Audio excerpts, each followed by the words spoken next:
I am officially out of my short position in the S&P 500. In this video, I'm going to explain why I took that position in the first place and why I sold for a small loss this morning. So guys, as you can see, I'm going to go to a shorter time frame. So I'm going to go to the 4-hour time frame, and there is this key level that I had on watch. I've been telling you guys about this level, and that is around our $5,580 and $5,600 level. So as you can see, we were able to break above this level earlier in, I think this was the end of June, and we made all-time highs. So from this breakout, we made all-time highs. We broke below this level, we came back up, and we dumped. And then we came back up and we retested this area. And as you can see, this area was the area of resistance that caused the big dump around August 5th, where we had all of that news about the Japanese yen, and the reports came out, the jobs report came out that showed that our economy might be headed towards a recession. But since then, the markets have made a full recovery. So they made a full recovery. We had some economic reports that came out that showed maybe we are stronger and we are not headed towards a recession. But I still seen us coming to this area and showing a little bit of weakness. So I seen a little bit of weakness once we started reaching this area. So I took a short position around that 55.80 level. So around that 55.80 level, I took a short position and I was targeting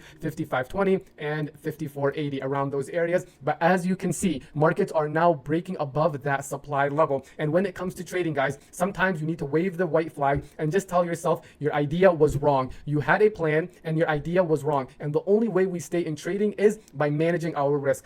No one is going to be perfect. You're not going to take perfect trades every single day. You're not going to take perfect entries, and your idea is not going to always be right. But the ones that stay in this game the longest are the ones who understand early when they are wrong. So as you can see, we're having a very small breakout of this area, but that is enough for me to know that I was wrong. We're breaking above this key supply area, and I know that it will take a lot of selling pressure for us to break lower. But we don't have much resistance going higher, and our next level is all-time highs. And if we break all-time highs, well, no one knows how high we can possibly go. So I need to mitigate my risk. I need to take some positions off, and I need to understand when my idea was wrong. So I am out of my position in SPY. And another reason is not just because of our supply and demand zone, but also if we look at our higher highs, our lower lows, all of that, we can see that the markets made a lower high around right here. So at the end of July, we made a lower high around this $5,600 level. And then we had all that news that came out and we made a lower low, and the market seemed very bearish and that maybe a recession is around the corner.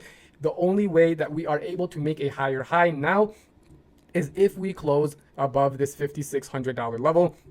And guys, look where we are at. The markets have a couple more hours left. And if we close above this $5,600 level, we will then make a higher high, and the bullish sentiment is basically confirmed. And I don't want to be against the trend when that is happening. So I mitigate my risk, I take my positions off, and I look for the next opportunity. And I'm going to show you guys another reason, and that is related to the fundamentals. So if we look at August 13th, we had our PPI, which is the producer side of inflation. We've seen those reports come out. The forecast was inflation would be around 0.2%, but as you can see, it came in at 0.1% and shows that overall inflation is rising at a slower rate than expected, which is great for the markets. And then on the 14th, we had our core, or our CPI, which is the consumer side, and that shows the same thing. The actual came back and showed that we were lower than expected for the year. And then if we take a look at the 15th, we had our jobs numbers, and this is kind of what caused the markets to run, because our last job numbers on August 5th is what caused the markets to dump. So that Friday, August 5th, that's what caused the markets to dump when our jobs report came out and showed that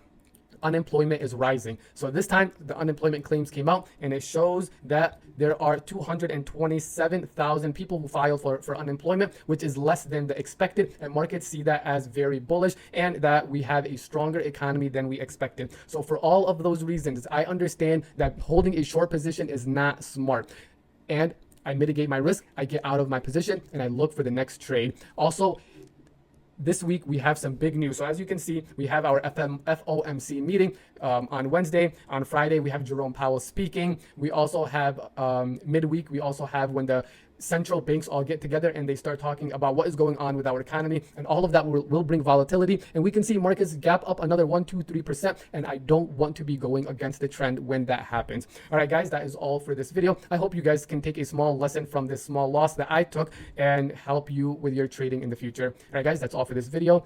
I hope you have a great day. Peace.